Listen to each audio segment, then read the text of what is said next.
Señoras, señores, buenas noches a todos los seguidores de Ventana Cultural RD, un programa producido por Francisco Suazo.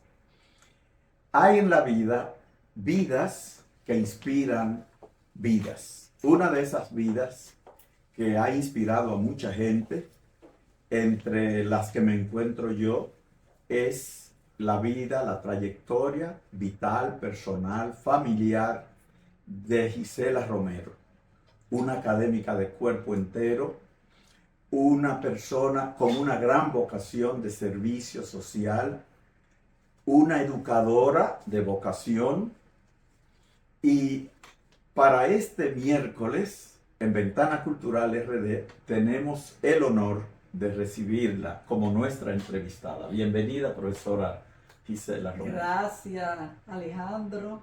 Dijiste muchas cosas, como siempre, ¿verdad? Pero hay una que la exageró, Alejandro. Dijo muchas cosas de mí que yo creo que son valoraciones tuyas. Yo no creo que tenga tanta competencia como me ha dicho, pero gracias a Ventana Cultural, que aquí le abrimos las ventanas, estamos cerca de una ventana, a nuestros amigos de este programa, para que nos escuchen, pero este es un gran programa. Aquí nosotros estamos grabando bajo la sabiduría de todos estos libros que nos rodean. Es un ambiente enriquecedor, pero sobre todo nosotros tenemos el mejor ambiente enriquecedor. Son los jóvenes, Alejandro, que nos acompañan hoy, que están dándonos apoyo a estos dos meridianos, porque no vamos a decir viejitos, a estos dos meridianos que estamos aquí, estos jóvenes que nos están acompañando, que son parte de ustedes, nuestros amigos de Ventana Cultural. Son parte de ustedes porque ustedes son jóvenes, ustedes son la savia, ustedes son los que nos van a ayudar a nosotros con su apoyo a que nosotros podamos renovar y abrir la ventana de la cultura a ustedes. Gracias, Alejandro. Y a propósito de cultura, profesora Romero, y a propósito de inspiración y de juventud, una de las preocupaciones que tiene el profesor Francisco Suazo es justamente la juventud y la cultura, pero muy enfocada hacia el tema educativo. A propósito de que estamos a solo días de iniciar el año escolar, quisiéramos que ahora la educadora, porque usted es una persona como que podríamos decir poliédrica, tiene demasiados costados, demasiadas facetas, que yo dudo que podamos agotar en un programa. No pretendemos agotar ni siquiera uno de esos costados. Pero, ¿qué significado tiene desde el punto de vista de la construcción de un país mejor el inicio de un nuevo año escolar, a su juicio? Bastante interesante la pregunta. Ustedes saben que en este país, porque aquí estamos hablando del porvenir, de la cultura, de la ventana, no vamos a hablar de los problemas, sino que vamos a hablar de todo lo que podemos contribuir para que nuestra educación sea lo mejor. Pero en este país siempre los dominicanos han sido unos asiduos y unos actores interesados en lo que es la educación. Desde que yo era niña, yo recuerdo que mis padres, los vecinos, va a iniciar el año escolar. Pero también así, las personas también todavía están así, va a iniciar el año escolar. El inicio del año escolar es una etapa de esperanza para los dominicanos, para los padres, para los niños. Para los padres porque es el cimiento donde sus hijos van a aprender lo que es el proceso de enseñanza-aprendizaje, lo que es la educación formal, porque el aprendizaje inicia desde la casa. Para los dominicanos, porque los dominicanos sabemos que cuando un pueblo se educa, es un pueblo que progresa, es un pueblo que tiene menos problemas de violencia, es un pueblo que lo que es la delincuencia va a ser menos.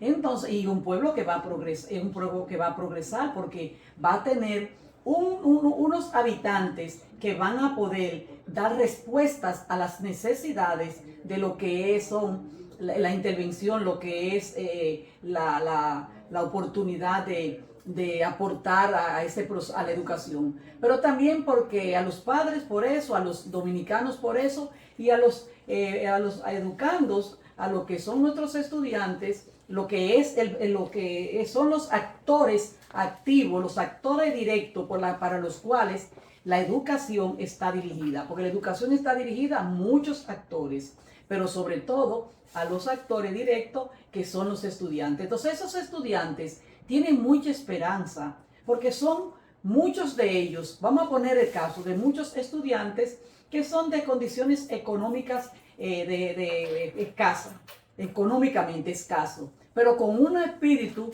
y una oportunidad, saben que aparte de la educación es la oportunidad para ellos aprender. Entonces, eso significa para esos estudiantes, para esos actores directos, también para lo que son nosotros, lo que desarrollamos el proceso de enseñanza-aprendizaje, nos permite a nosotros uno principal. No es nuestro oficio, no es el lugar donde trabajamos. El primero es que nos ayuda a desarrollar nuestra vocación de servicio.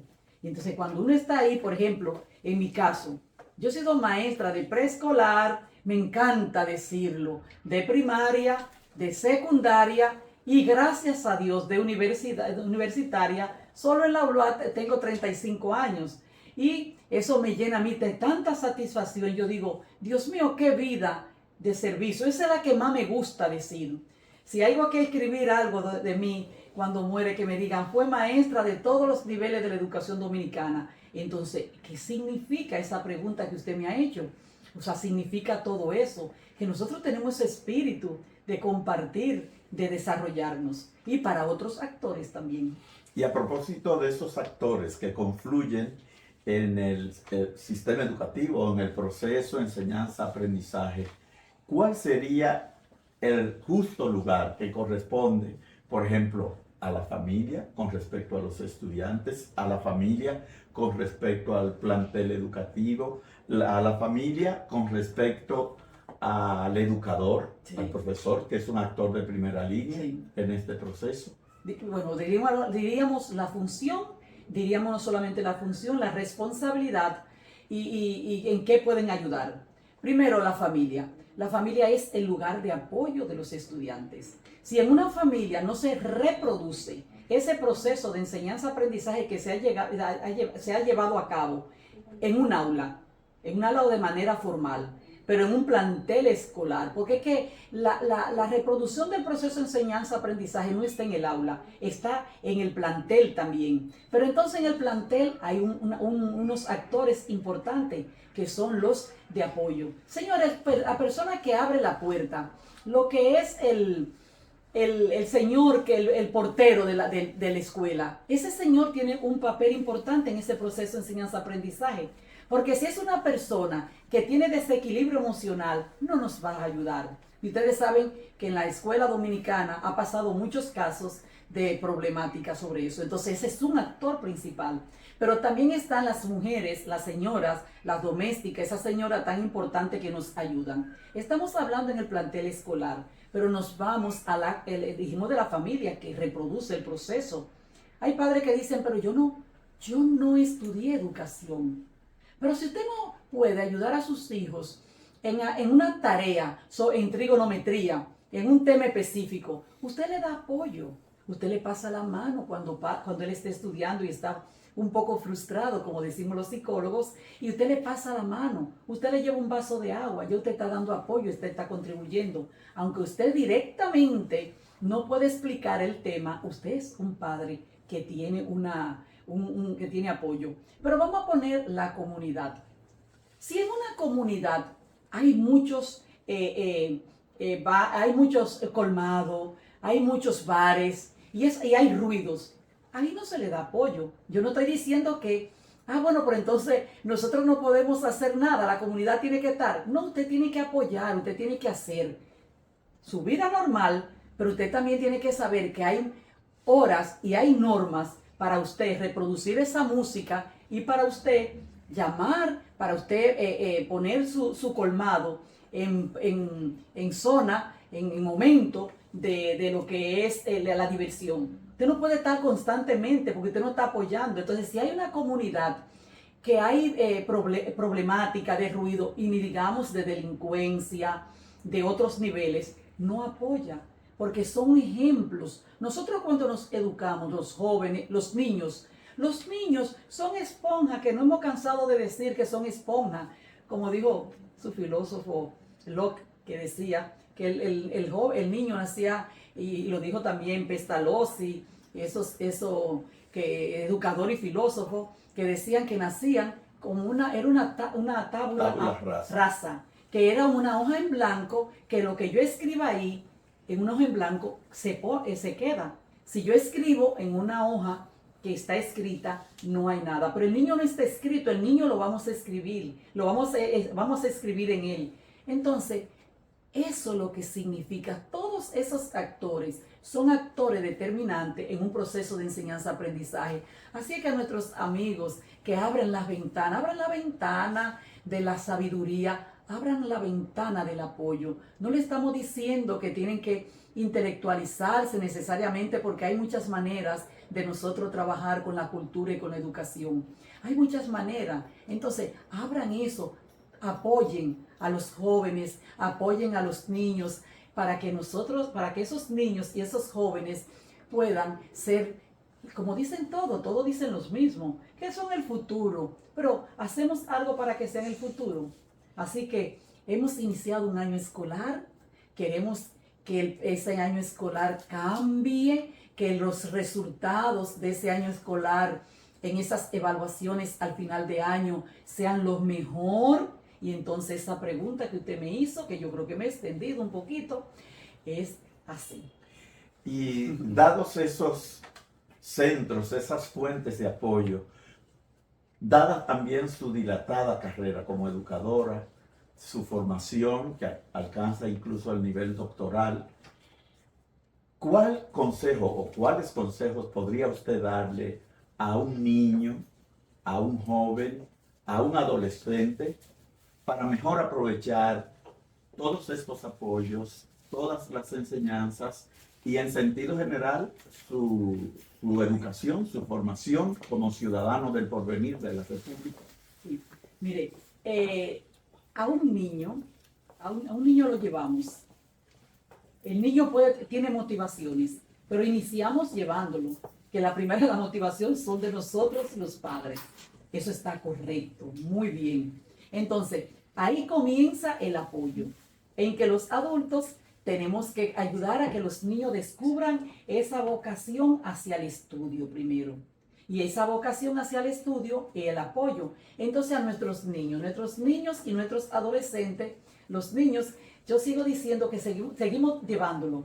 Ya lo llevamos para que ellos se entusiasmen, porque yo llevé a mis hijos, y usted también llevó a sus hijos, a los 3 años, 4 años. Antes lo llevábamos un poquito más grande, ahora lo llevan más pequeño. Una gente preguntaría, ¿y cómo ese niño está motivado? Bueno, yo desde el punto de vista como psicólogo digo, no, la verdad que no. O sea, el niño no está motivado. Nosotros somos los que tenemos que contribuir a irlo motivando a los niños. Y sobre todo, yo comenzaría con los maestros, con los docentes. Más que los maestros, los docentes es más amplio, porque en el docente está el orientador, está el psicólogo, y están esas personas en la escuela. Entonces, vamos a implementar el programa de estimulación. Primero en los niños tiene que ser estimulación temprana, porque para que esos niños vayan despertando lo que son sus estructuras biológicas. Ahí comenzamos con lo que es el tema nervioso, para que esos niños se vayan despertando y puedan comenzar a asimilar, para que después entonces trabajemos la motivación. Entonces vamos, ese personal de apoyo ahí, los maestros, siendo buenos docentes. No hay que tener tantas estrategias para tú desarrollar una buena, como dicen los maestros, como dicen en el pueblo, una buena clase. No hay que desarrollar, claro, nosotros que estamos trabajando en la formación de maestros, Sabemos que existen, que hay muchos métodos y muchas estrategias para esto, pero iniciemos con la buena motivación, con comenzar a buscar el entusiasmo, la motivación. ¿Qué yo puedo hacer para que ese niño se entusiasme? Ese niño, después tenemos al joven. Hemos entusiasmado al niño, vamos a trabajar con el joven. Ahora el joven tiene que asumir entonces una responsabilidad, no es como el niño. Entonces el joven tiene que comenzar con organizarse. En la vida para todo es organizada, la organización. Yo entro a esta biblioteca y lo primero que me llama la atención y me da paz es lo organizada que está. ¿Dónde están los libros que yo quiero buscar? Entonces el joven se organiza y ahí entramos entonces los psicólogos con aprender a tener buenos hábitos de estudio. De los buenos hábitos de estudio se crean a través de estrategias. Entonces para eso ahí está el apoyo del otro personal. Yo recuerdo que cuando yo estudiaba no daban los famosos cursos de hábitos de estudio. Y yo comenzaba a hacer mi horario. De tal hora a tal hora voy a estudiar. De tal hora voy a ayudar a mi madre en los quehaceres del hogar. De tal hora a tal hora voy a ir a los trabajos sociales que yo siempre hacía. Entonces, eso hace el joven. Busca el joven. El joven se entusiasma. El joven organiza ese proceso. Y entonces a partir de ahí contribuye con el docente, con el maestro y el psicólogo y el orientador, porque no lo puede hacer todo el psicólogo y el orientador. Entonces los estudios son tan ricos, son tan buenos. Qué bueno estar entre los libros. Entonces eso es un enamoramiento que uno va a hacer. Entonces yo le digo a los jóvenes, de la misma manera que usted tomó el tiempo para ese muchachito, que eso está bien, ese jovencito, usted se enamoró de él, usted le gustó, entonces usted se arregló para él. Y usted buscó toda la manera de conquistarlo.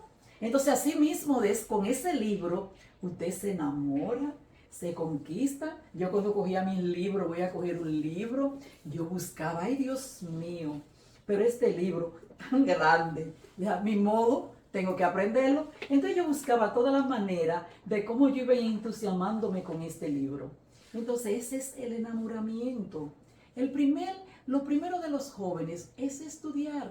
Ayer vi en Instagram una figura que presentaba una curva y decía la curva, primero estudiar y después decía, y después se tiraba de arriba de la cúspide de la curva. Entonces era le llamamos cuando damos estadística, una curva normal, una curva normal. Entonces sube, llega a la cúspide y cuando llegó a la cúspide, a gozar. Había al lado otra curva que decía, primero a gozar, primero iba gozando y después no podía estudiar, porque le era difícil volver a subir, porque iba así,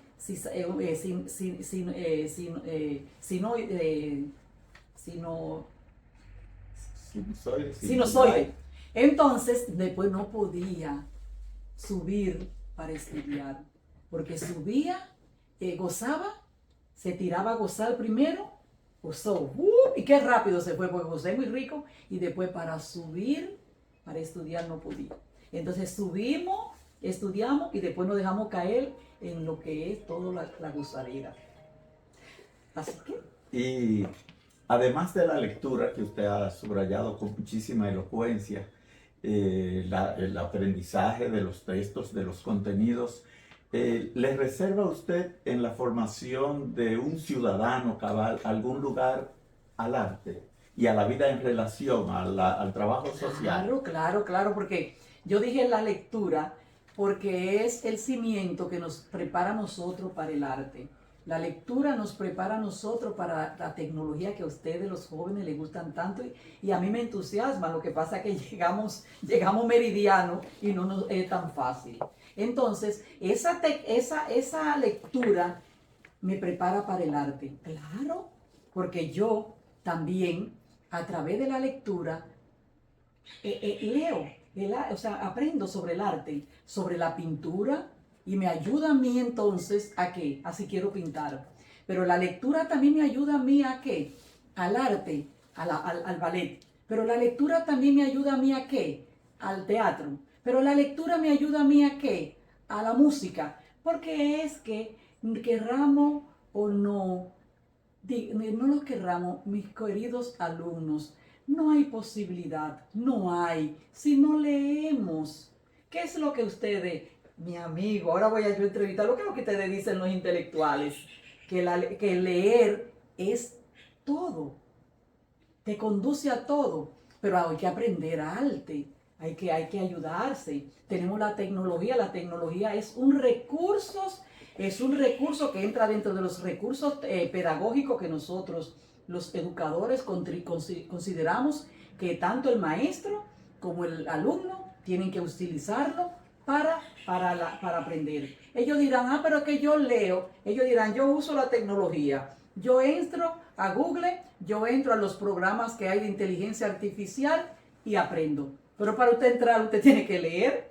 Si yo entro a Instagram y hay una figura bonita y yo no tengo que leer. O sea, la lectura es la base de todo. Es la base. Y así que es bonito. Usted sabe que siempre le dan un libro. Y escuchando a la profesora Romero, se me ocurre preguntarle si son iguales las estrategias, digamos, para un estudiante de las Matas de Farfán, del Cercado, de Juan Santiago, si son las mismas las estrategias para estudiar, por ejemplo, matemática que para estudiar gramática, para estudiar historia que para estudiar biología. ¿Cómo usted lo ve? Bueno, las estrategias, el maestro enseña su contenido. Y cuando enseña su contenido tiene una serie de acciones, por ejemplo, pues crea una serie de acciones que debe realizar el estudiante. El maestro de biología fue al laboratorio, le enseñó la manera, yo recuerdo, como yo no soy bióloga, voy a poner un ejemplo bien sencillo, que ver que el sapo, después de sacarle el corazón, dura 21 minutos, sí creo que era, 21 segundos, no recuerdo la cantidad. El corazón, lo importante es que el corazón dura latiendo. Eso ustedes, los estudiantes lo ven ahora, creo que sí, porque es una práctica muy clásica. No recuerdo qué cantidad, 1 minuto que dura el corazón latiendo después que se le sale. Yo recuerdo que cuando yo tenía que ver esa práctica, que no me gustan mucho los sapos, lo sacaban el corazón. Entonces, ¿qué sucede? Que esa fue la estrategia que utilizó el maestro. Esa fue. Pero el estudiante que quiera estudiar, que quiera ir a ver después, por inteligencia artificial, quiere ir a ver qué significa en el caso del sapo, pero también yo lo puedo ver en el caso de otros animales. Entonces, puedo utilizar otras estrategias. Las estrategias hay muchas, pero se adaptan. Ahora, no es lo mismo ni para una misma materia, las mismas estrategias, pero también para un mismo grupo social. Los grupos cambian. Yo voy, por ejemplo, tengo un amigo que tiene unos aguacates sembrados en la montaña de Peralta, Asua. Y yo voy por ahí. Cuando yo voy por ahí, desde el punto de vista de lo que es la comunicación ahora moderna, virtual, yo estoy desconectada, porque no hay señal. Entonces, me resulta muy difícil pensar que a esos jóvenes nosotros les entreguemos una tableta para que ellos vayan y busquen la estrategia, la clase, porque ellos tienen conectividad, no tienen conectividad. Entonces yo tengo que trabajar con unas estrategias específicas para esas comunidades. Pero también yo voy a poner, hay otros casos. Yo vengo aquí a Santo Domingo, hay mucha conectividad, los estudiantes tienen muchos aparatos electrónicos para buscar el desarrollo de su clase. Entonces yo tengo que utilizar también otra. Porque si yo en la universidad le pongo una práctica a unos estudiantes y le digo, háganme un resumen ustedes, por favor, de cómo se debe de consultar, por ejemplo, hacer una entrevista para un trabajo, en el caso de la psicología industrial, pero yo fui también maestra formadora de maestros y yo le pongo una estrategia en psicología educativa que ellos me busquen todos los contenidos, todos los documentos que puedan haber y que hagan un resumen sobre la estrategia, lo que usted está preguntando. Hágame, maestros, hágame no, sobre las diferentes estrategias. Entonces, ¿qué sucede? Que tienen facilidad en acudir a todo lo que es la tecnología de la información y la comunicación, inclusive inteligencia artificial, que se lo hace. Entonces, yo tengo que buscar unas estrategias más específicas, más profundas, para que yo logre que ellos no copien y hasta, yo no diría obligarlo, yo diría para que ellos tengan que profundizar. Así hagan el resumen lo van a hacer de una vez. Entonces ahí hay unas estrategias que yo no puedo utilizarla de manera igual en diferentes grupos sociales que tienen acceso a esa diferente estrategia. Y a propósito de grupos sociales, profesora Romero, ¿le parece a usted que el sistema educativo dominicano está cumpliendo de manera cabal con su tarea? ¿Y cuál sería esa tarea? Bueno, una pregunta un poquito difícil. Nosotros ahorita conversamos y le decía que son muchos los actores que inciden para que el proceso de enseñanza-aprendizaje sea importante y de calidad. Uno de esos que no mencioné fue las políticas públicas. Las políticas públicas, aquí no están los maestros, perdón, los maestros sí. Aquí no están los padres exactamente de manera directa no. La política pública, la que tiene que ver con que es una responsabilidad del Estado, no solo del gobierno, es del Estado, porque ahí deben estar implicados todos los poderes del Estado.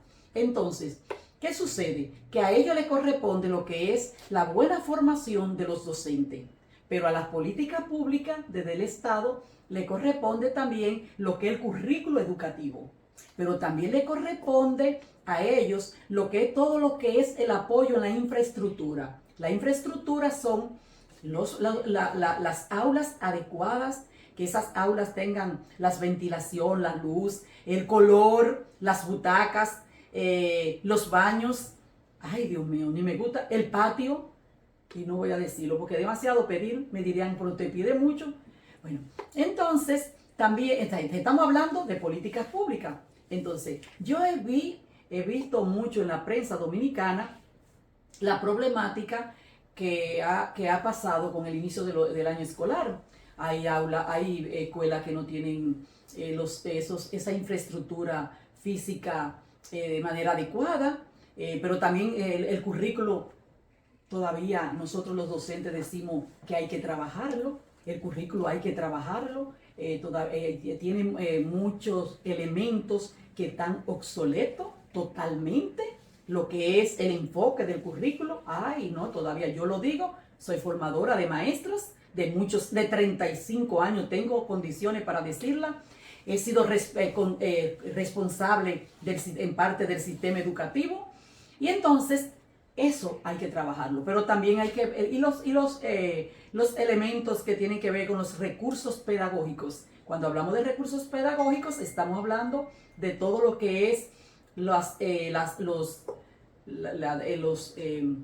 libros de texto, los materiales que van a ser gastables para los alumnos, pero también ahí estamos hablando de, entre esos recursos, los recursos modernos, tecnológicos, que si no le damos a los estudiantes, damos, porque ¿qué voy a o no tienen la facilidad de una PC, una tablet, pero entonces, por ejemplo, tengamos aquí en el plantel escolar una buena biblioteca física, pero una buena biblioteca virtual. Entonces, yo creo que el sistema educativo dominicano le falta todavía mucho, y le ha faltado mucho.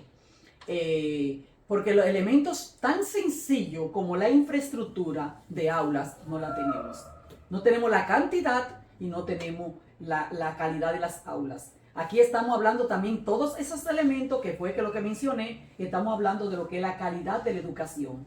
Pero también, como yo le dije, como es políticas públicas, ahí hay que hablar también de lo que es la cobertura de la educación. Muchos padres se quejaron de que la cobertura de la educación, que no tenían dónde acudir porque se habían cerrado los cupos.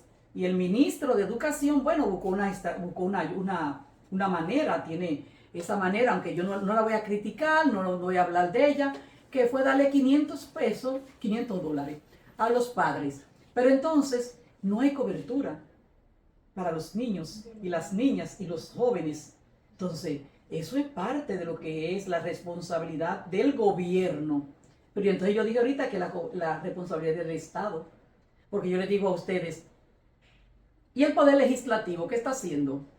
Porque el Poder Legislativo, nuestros senadores y nuestros diputados saben que tenemos un currículo inadecuado. Ellos no lo van a realizar, ellos no lo van a hacer el currículo, pero ellos pueden contribuir con proyectos que ayuden al sistema educativo a que se puedan hacer reformas en la educación. Pero yo voy a hablar también del Poder Judicial, también la responsabilidad, pues yo estoy hablando de todos los elementos que entran en un proceso de educación, porque le dejan al gobierno central también. Mire, señores, solamente, y el Poder Legislativo, solamente contribuir los legisladores, ayudar a que se creen sistemas para que aquí la Constitución Dominicana sea parte del proceso educativo de los alumnos, hay parte de una responsabilidad. Y del judicial, nosotros tenemos que enseñar a que no se vaya no se acudan a los jueces, a los fiscales primero para intervenir, a los jueces para que sentencien con respecto a lo que las miles de violencia física entre los alumnos y violencias sexuales entre los alumnos, de maestros, entre ellos mismos, de personas de la comunidad que nos respetan, para que ellos también contribuyan a ese proceso, la responsabilidad. Fíjese, le puse ahí los tres, me faltó un poder, el legislativo, el judicial, le dije. Los ha abordado los tres. Los tres. Y ahí hay más. Entonces todo esto tiene que ver con esa responsabilidad y contribuir, y a que la pregunta fue que si el gobierno, cómo he visto. No le he visto, le falta mucho. Eso es una mancomunidad. Miren, en la educación superior, nosotros tenemos tres políticas: docencia, investigación y extensión. Me pasé 35 años en mi magna Universidad Autónoma de Santo Domingo, siempre luchando para que esas políticas estén entrelazadas. Porque por un lado hay acciones propias de investigación, están sueltas. ¿Están sueltas esas acciones junto con lo que es el proceso de docencia que se imparte? No. Yo también lo hice, porque eso es una política, eso es política que tenemos que comenzar a implementar. Investigación. Cuando yo implemento la docencia en mi aula con mis grupos de estudiantes, yo integro los tres. Y entonces eso mismo pasa con esos tres poderes del Estado para la educación. Por eso Singapur, China, Taiwán están tan altos, y Finlandia.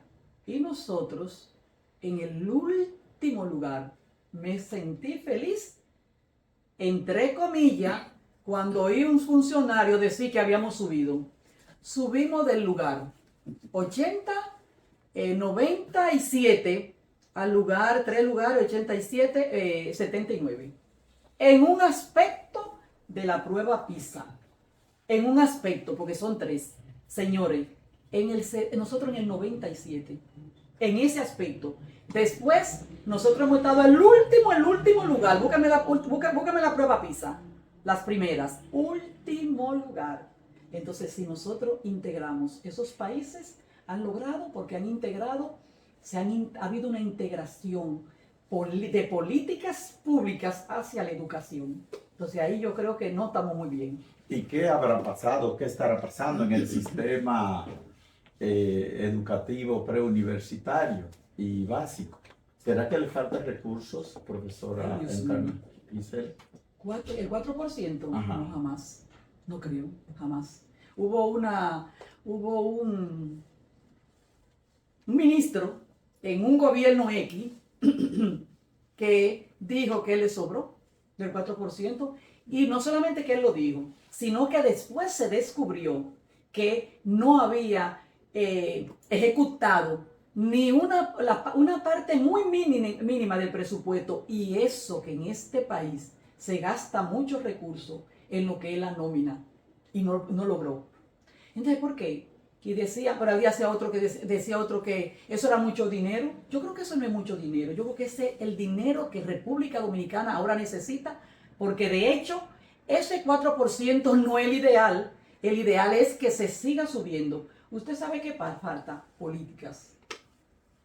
Que yo a veces digo yo, en educación yo también lo decía, que nos saquen a todo y que comiencen a entrar. Entra tú, ven, entra tú, ven, entra tú. Esa es una manera figurada que yo digo para que nosotros sepamos que hay que cambiar, que hay que... Miren, los procesos, las revoluciones y los procesos son duros. La madre parimos con dolor y el parto es lo mejor. Entonces, para hacer los cambios en el proceso educativo hay que ser fuerte. No hay, el dolor es que nosotros vamos a traducir el dolor a qué queremos decir, a que hay que hacer cambios sustanciales. Todo el mundo viene con, dicen que van a proponer, que van a hacer, no, porque vienen, si alguien hizo, porque todos hacen sus cosas, tienen resultado en algún aspecto bueno, no podemos decir que han sido, no, han habido resultados de uno y de otro, todos han tenido un poco de resultado. Un poco de resultado, no ha sido el resultado ni siquiera el esperado, y el ideal ni decirlo. Entonces, ¿qué es lo que sucede? Que cuando alguien tiene resultado en un aspecto, lo olvidamos totalmente. No hacemos nada por dar ese... Este es un estado, el Estado Dominicano, lamentablemente, amigo, estamos en ventana cultural y estamos abriendo la ventana de la esperanza, pero abrir la ventana de la esperanza es conocer las causas. Y este es un estado que tenemos que contribuir, mis niños, mis alumnos, mis jóvenes, mi comunidad que está escuchando, que nosotros tenemos todo que ser responsables. Este es un estado que tiene que comprometerse y darle continuidad. Ahí ha habido el problema que no se le da continuidad a los procesos que hemos tenido de prácticas educativas muy efectivas. Aquí han habido muchas escuelas, muchos planteles que han tenido y muchos buenos docentes, y han habido también ministros y funcionarios del sistema educativo que han tenido muy buenos resultados en ciertos aspectos, no en todo. Ahora aquí hay que trabajar mucho, porque la educación dominicana no ha logrado lo que hemos querido. El 4% es, ahora mismo es el recurso que tenemos, pero hay que ejecutar políticas dirigidas hacia ese 4%. Es ahí. Usted decía al inicio de esta conversación que si se educa a los niños de hoy, a lo mejor no hay que castigar o encarcelar al delincuente de mañana. ¿Cómo ve usted la relación entre educación o sistema educativo y ciudadanía o forja de ciudadanía?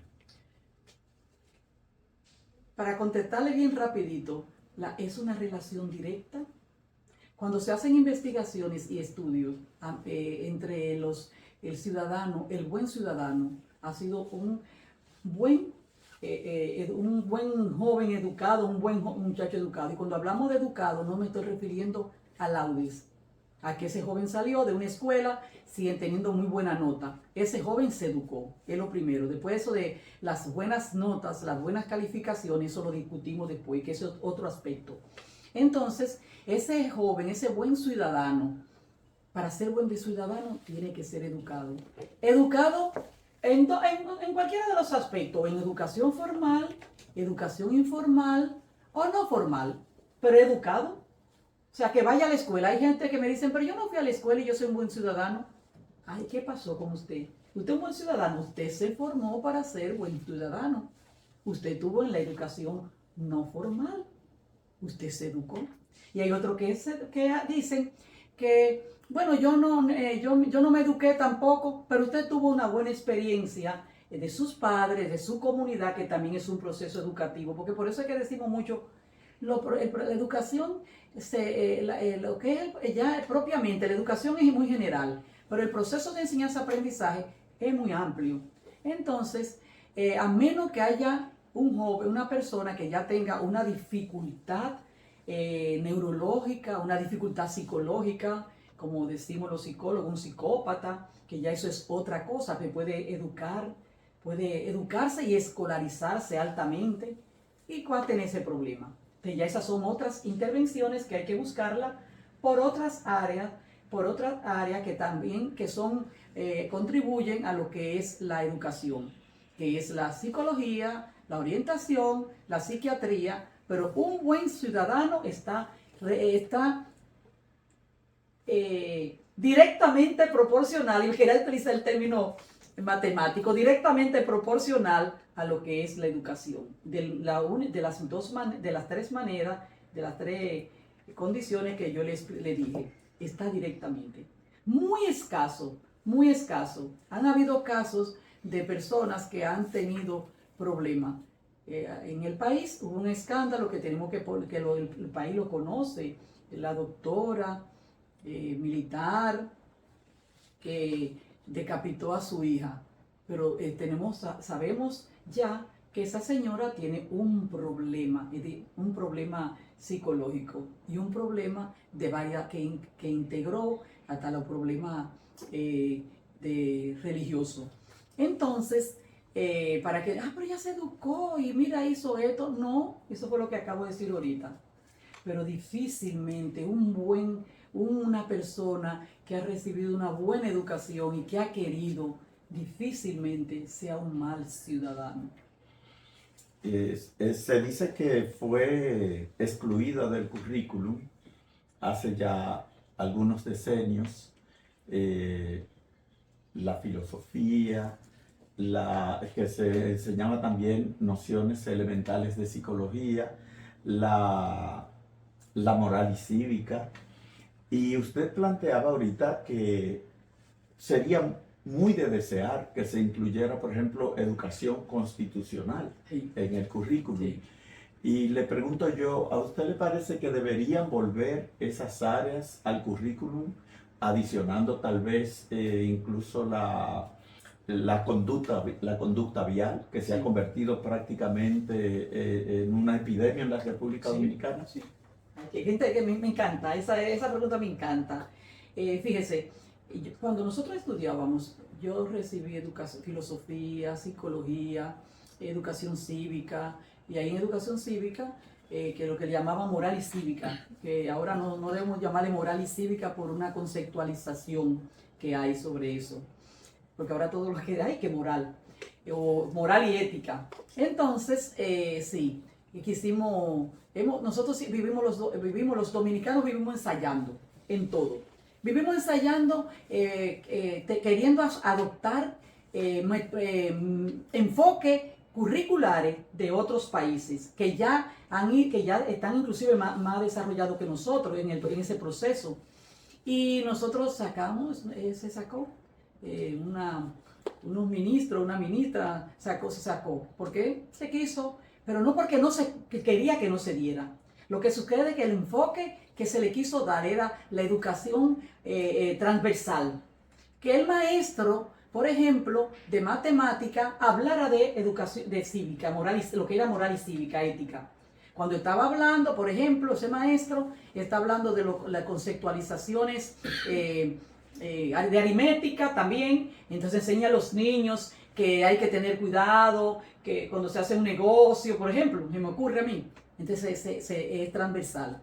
El profesor de ciencias naturales, entonces en esa materia, si estaba hablando de los animales, debía o debe hablar del respeto a los animales. Pero nosotros sabemos que el maestro que va a dar un término mal usado, que va a implementar su proceso con sus alumnos en un aula, no lo hace, porque vino a hablar hoy de las aves. no lo hace. Entonces, por eso fue que se salió como materia, de manera individual, pero sí nunca se quitó de manera transversal. Entonces, nosotros que estamos buscando modelo y enfoque, si eso no resultó, volvamos como volvió, señores. Y no sabemos nosotros, educadores, que en muchos de los países que tienen buen desarrollo en la educación están volviendo otra vez. Miren, esto está volviendo. Yo no estoy diciendo que estoy de acuerdo. Ustedes saben que hay países que están utilizando como una estrategia la memorización. Yo no sé si en Singapur o en la China, Japón, uno de ellos. Y en Francia también. En la memorización, lo que antes nosotros no enseñaban que cuando yo leía ese trozo, yo trataba, volví y lo repetía. Y eso, hubo un tiempo, eso es arcaico. Ahora mismo yo no estoy discutiendo si es bueno o no es bueno. Yo le estoy diciendo que se está acudiendo a ese proceso de memorización. Entonces, ¿qué sucede? Que haber sacado de esta manera esas asignaturas tan importantes no ha hecho mucho daño. Porque yo recuerdo cuando a mí me decían que barrer frente a tu casa es una responsabilidad. Y el tránsito, cada vez que yo cojo un Uber, yo le digo al joven, mira, si te topan, ellos te toparon, dile, ay, mire que, no se preocupe, para que evite que esa persona que te topó a ti descargue su estrés, su frustración de ese día en ti. Para que descargue. No hay respeto. Los ciudadanos ya no estamos comportando. A veces yo digo, hay un Instagram, una persona que no voy a decir, pero que pone muchos esos casos del transporte y dice, perdimos. Entonces yo voy a decir ahora, la Galilea, dice el Galilea, estamos en Galilea de aquellos años. Entonces el transporte es un desastre. Entonces volvamos, profesores, sistema educativo, responsable, autoridades, sentémonos, todos los ministros y ministras se sientan a hacer reforma del currículo. Lo quitan y el otro lo deja, no sigue. Y volvemos a lo mismo. Posiblemente este ministro después vuelva, este ministro que tenemos, tenga todas las intenciones, lo inicia, posiblemente venga otro, posiblemente no, va a venir otro, o con este gobierno o con otro gobierno, y entonces el otro lo deja.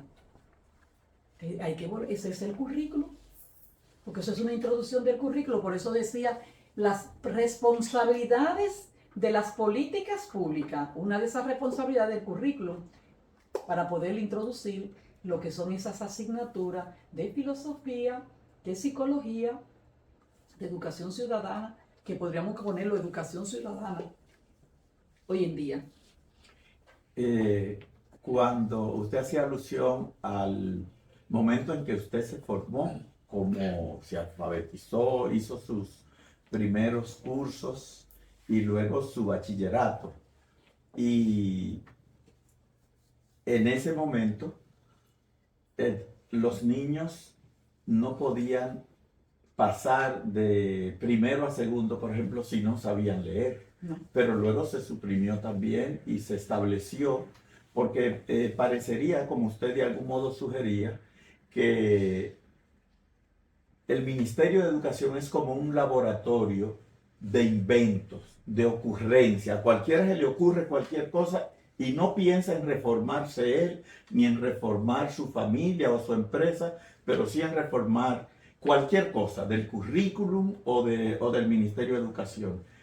Y hubo un momento en que aparecieron algunos iluminados que eliminaron eso y establecieron que entonces los niños deberían pasar de primero a segundo, de segundo a tercero y de tercero a cuarto, sin evaluación, sin ninguna evaluación. ¿A usted le parece que eso ha sido beneficioso a propósito de eso que usted decía, que si algo resulta o no resulta, pues vamos a cambiarlo? Y se lo pregunto pensando muy especialmente en su rol como profesora, como catedrática universitaria, a propósito del producto que llegaba antes de la educación preuniversitaria a la universidad y el que llega ahora. ¿Ha habido algún cambio? ¿Cuál es la visión que usted tiene al respecto? Cuando hablamos, como estamos hablando de educación, hace un rato que he introducido mucho el tema de la educación universitaria, porque hemos hablado por el inicio del año escolar, hablamos de la preuniversitaria. Mire, yo no sé si es que yo estoy bastante meridiana, pero cuando yo veía eso, y yo decía, pero ¿cómo nosotros podemos promover un joven, yo digo hasta de tercero, que no sabe leer correctamente? Porque de tercero, cuarto, no va a leer como puede leer un joven de sexto, porque cada competencia responde a lo que es su nivel. Pero yo decía, pero ¿qué es lo que estamos inventando? Entonces, eso pasa en la universitaria, que si un joven, a veces, por ejemplo, en la universitaria, a mí han acudido estudiantes que la materia la han repetido otra vez. Y he tenido experiencia que me dicen, mira, esa joven ha repetido esa asignatura muchas veces, 2 veces, 3 veces, ayúdala. Y le digo yo, pero ¿cómo yo la voy a ayudar? Porque si ya la ha repetido 2 y 3 veces y 4 veces, entonces aquí hay un problema. Aquí hay un problema, que yo no puedo quedarme en volver a repetir, a que ella la repita. O sea, que ella la repruebe conmigo. O sea, ya aquí debe haber una responsabilidad de lo que es el mismo, en este caso, de la institución, la universidad. Pero en este caso, si es en el bachillerato, en la primaria o en la secundaria, del sistema educativo dominicano. Y sobre todo del plantel. Vamos a buscar por qué lo ha repetido. O sea, en el caso de que la repita. Pero como ahora no se repite, entonces lo pasamos. Entonces ese problema, como decimos, lo pasamos. Lo promovemos. Ese estudiante va al otro nivel con el mismo problema, se lo lleva el mismo problema. Entonces vivimos arrastrando hasta que llegamos a la universidad. Y entonces cuando llegamos a la universidad, el estudiante pasa lo mismo que le pasó en la preuniversitaria, y yo le digo al estudiante, ¿usted quiere ser profesional o usted quiere tener un título? Licenciada Gisela Romero, licenciada en psicología, o Gisela Romero es psicóloga. Eso pasa en el cosa.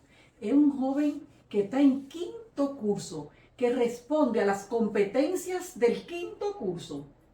Y entonces ahí está, que en PISA, que se vive matemática, comprensión lectora y ciencias naturales, no tienen capacidad, porque PISA no mide, no evalúa al estudiante, al aprendizaje del estudiante. Eso a veces el estudiante no lo comprende. PISA mide la capacidad que tiene el estudiante de reproducir ante situaciones diferentes de la vida y de esa competencia poder resolver. Sin que PISA no se contesta la evaluación múltiple, respuesta múltiple, verdadero y falso, pero como quiera le ponen situaciones. Entonces salimos en el último lugar, porque entonces nosotros lo promovimos de primero sin saber nada. En primero yo soy un poquito más cuidadosa, porque yo fui alfabetizadora, yo fui maestra de primer curso, y el maestro es un artista. Aquí van a entrar, van a ver en este programa luego unas artistas que van a hablar. Y hay que ser muy cuidadoso, el profesor, antes de promoverlo o repetirlo. Ahí yo me sentaría, si no reúne las competencias, todas, valoraría junto al psicólogo y al orientador, si ese estudiante, yo promoviéndolo bajo una circunstancia y un compromiso con sus padres y con el mismo plantel, le ayudaría más que dejándolo. Estaría hablando del primer curso, del primero de primaria. O sea, porque ahí hay mucho cuidado. Ahí hay que cogerlo con pinza. Ahí no entra el maestro. Ahí entra mucho el personal de apoyo, el psicólogo y el orientador y los padres. Entonces, pero seguir promoviendo, vamos a seguir repitiendo la misma situación que tenemos Y no solo por las evaluaciones internacionales, porque nosotros no podemos trabajar y actuar por las evaluaciones internacionales, sino porque el país necesita que esos estudiantes, esos 2 millones de estudiantes que tenemos en el país, 2 millones y algo, respondan a lo que es la política y a la que son nuestras perspectivas de lo que debe ser la educación. Porque si no responden, vamos a responder lo mismo en lo que es la educación universitaria. Bueno, es evidente que la profesora Gisela Romero es un manantial inagotable de sabiduría, de experiencias, y como vida que inspira y ha inspirado otras vidas, ya para cerrar, le pediría que usted nos diga en una frase, ¿cómo fue posible que usted, una niña nativa de San Juan de la Maguana, llegara a ser la profesional, la exitosa cabeza de familia, la catedrática, la intelectual dominicana de gran alcance que soy? Me voy a inspirar en la canción de Joan Manuel Serrat. Caminante no hay camino, se hace camino al andar. Siempre me da escalofrío. Hice mi camino y caminé en él. Muchísimas gracias, profesora. Placer. Gracias, Gracias. Alejandro. Muchas gracias. Gracias a ustedes.